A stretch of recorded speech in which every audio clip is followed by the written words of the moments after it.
Doesn't matter about them. Hi, I'm Joe with Studio Kaiju, and I'm here privileged to be speaking with a wonderful lady, Patricia Quinn, from the British film industry. She is primarily known as Magenta from Rocky Horror Picture Show, and she has a very broad and diverse career. We'd like to speak with her a little bit about it. Patricia, Yes, hello. thank you. Hello. How are you today? I'm excellent. I'm here at the Shock Stock in Ontario. London, Ontario, yeah. Yes. I think that's where I am. I've just come from London, England, so here I am in London again. So it's very exciting. I'm having a great time. Good. So are you on like a kind of a press thing now, or just in because I know that you have a film coming up. So are you in town for that? Yes, I'm going to LA next week. I've just, well, I haven't just completed. The Lords of Salem, Rob Zombie's latest movie, is coming out on the 19th of this month. So at the moment it says 19/4/13, we are waiting. And people have been waiting a long time now, so it's getting very exciting. Yeah, he's a very talented and creative filmmaker. I saw the trailer for it. It's got a very strong feminine bent to it. Yes. Yeah. Well, it is. I know it's called the Lords of Salem, but of course it's the Witches of Salem. So can you tell us a little bit about what to expect from it? Oh no, because I can't tell you what happens in room 5. Oh, room 5. Oh. Well, is it at least in color? Well, this is Zombie's homage to Kubrick. So it's not a handheld whatever. There are many, setups. It looks brilliant, what I've seen of it. I personally haven't seen the film yet. But I've seen it on camera while filming. And here in Toronto, it was at the film festival, so people I've been talking to have seen it here and have said wonderful things about it. It's like all Zombies being very mixed, but it's very different from any of his other stuff. Not that I'm au fait with Rob Zombie's movies. This is, I had to ask about things like A House of a Thousand Corpses, because there wasn't one goth or anyone under 30 who didn't know who Rob Zombie was. But when I was offered the part, I didn't really know who Rob Zombie was. And did the name put you off at all? Not at all. Huh? But Rob Zombie, it turned out I'd met 15 years previously in London. He asked me about doing a film for him. But I didnn't know he was called Rob Zombie at the time, so I wasn't sure who he was. Oh, okay. So Rob Zombie's actually a Rocky Horror fan. So, Rocky Horror. Yes, that's our little distant film. No. That's a musical, I think. Music? I thought it was good Are music. you having a time warp? I have time warped back to that film so many times. Of course, it's a great film. What can I say? It's one of those unbelievably perfect films. It's called a cult classic. Yes. Probably the cult classic. So, you worked on that. So Yeah. how did you fall into that little? Were you in the Well, Broadway I didn't or fall. the stage? I auditioned for the stage show in London upstairs at the Royal Court Theatre in the 60-seat theatre for a 3-week engagement, and then look what happened. Changed the rest of your life. And others. So do you sing professionally? Well, I got a gold record. Wow, I'm impressed. My nephew is the drummer in the band Snow Patrol, so I'm terribly proud of him. He's played Toronto, they've played here. So they're it's kind of cool to have a rock and roll band in the family. It's lovely. All right, anyhow. Okay, so you worked on that film for a few weeks. You got to work with some really interesting people. Which one? Rocky Horror, back to that. A few weeks. No, that was on the stage. Oh, well, I began on the stage in 1973. Rocky Horror is 40 years young this year from the stage. Then 2 years later, in 1975, we made the movie. Okay. But the stage version began in London in 73. Okay, and so were you friends with Richard O'Brien? Well, what do you mean? I mean, like, did you stay with the production because you developed a friendship and really worked well together, or was it just, Patricia Quinn's good, let's keep her for that part for the movie, or what? Patricia Quinn's the best, and what can we do to get her? I stand corrected. Yeah, it's all right. Okay. friends with Richard O'Brien. You think it's nepotism, do you? Excuse me. I'm so sorry. It's nepotism. No, I didn't. No, Yeah. you have beautiful hair, and he doesn't. So I know, but he had long locks then. yeah, still beautiful now. Thank you. I'm partial to redheads. No, I meant Richard O'Brien had long locks. Well, in the back. Yes, in fact, he was the first shaven head ever, and he has a beautiful head. I know you can't go back that far, but he was the first person to shave his head. And then bald men have done that ever since. I'm so sorry, but men losing hair did not shave their heads. Oh, I see what you're saying. Okay, Richard started that fashion, Yeah. apart from everything else. Okay. So, has it been all roses and caviar as far as that movie is concerned? The Rocky Horror Oh thing? yeah, it's been astonishing. Rocky Horror has taken me around the world. It's been wonderful, and the whole fan base of Rocky Horrors are brilliant. They're wonderful people. I mean, it's a very everyone's very nice to do with Rocky Horror. People say, you might be stalkers, whatever, blah blah blah. There ain't no stalkers in Rocky Horror. They're fantastic. Well, maybe there are actually. Sorry, take that back. Carry on. How does she know? Rumors. Yes.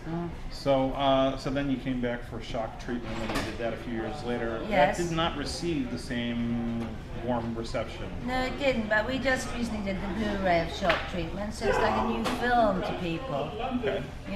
and also they're now shadowing Shock Treatment, and the music from Shock Treatment's really good. Okay.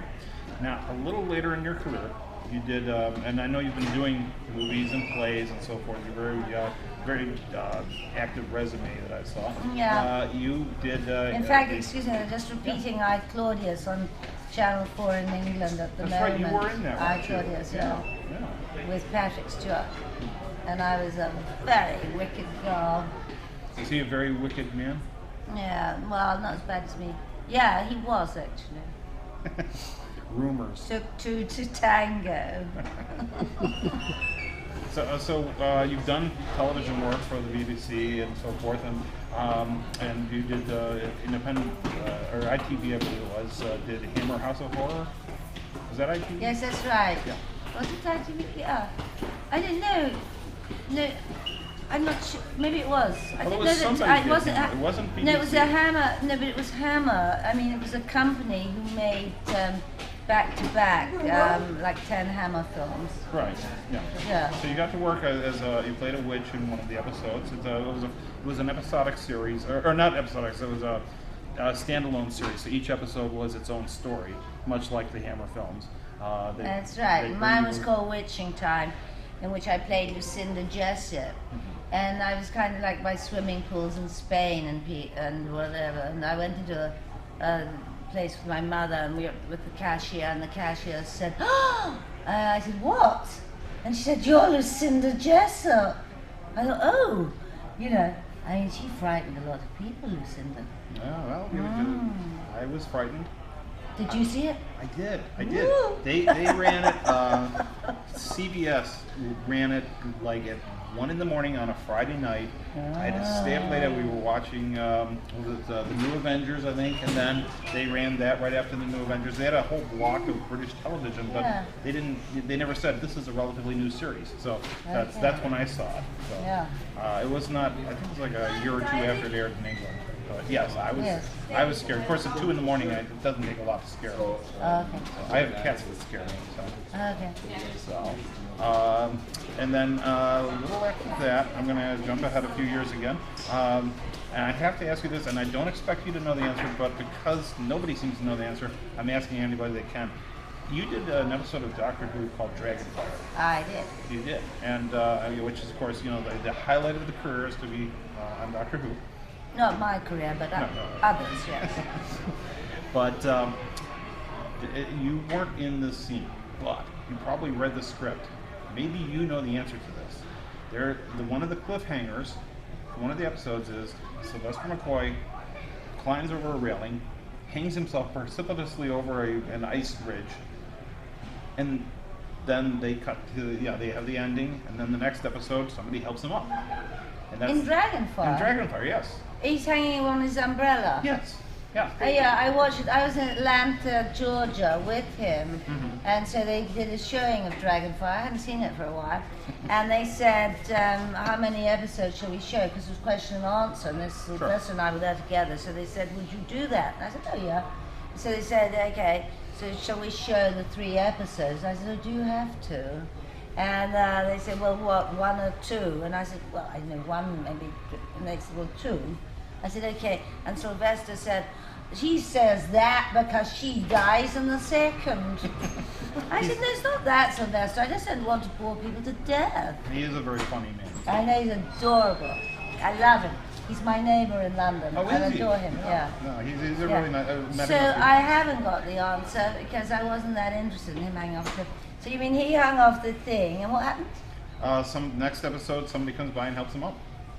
He was You mean crying he for fell? help. He was crying for help. No. He deliberately did this, and he's crying for help. Yeah, he takes his umbrella, hangs it on the railing, climbs over, crawls down, realizes there's nothing beneath him. Help! Cut to the episode. Next episode starts. Somebody walks by and helps him up. Literally. It's because he fell down, you silly Billy. Okay, I cannot. If he's lying down there. No, he's not lying. He's still hanging from the umbrella. That's the thing. Oh, helps him up off the and somebody thing. helps him up. Yeah, and nobody knows why he went over in the first place because it's not explained anywhere. Well, that's what's wrong with the whole thing. No, it's not that. And actually, it's very funny because when we were doing that question and answer, because I haven't thought about that at all, and I didn't really notice him doing that. And he said to the all, he said, I did my own stunts and that. And actually, he's even on stage, he's great at pratfalls and physicals and da-da-da. And so I never really knew that, but he's awfully proud of that. But I'm frankly sorry, I have not got the answer. It's okay, I don't think even he knows or the director. No, his official answer was, we had a reason at the time, but I don't remember what it was. Okay. Well, I figured I'd just throw it out. Thanks. So you're still working. You are still steadily working now, or?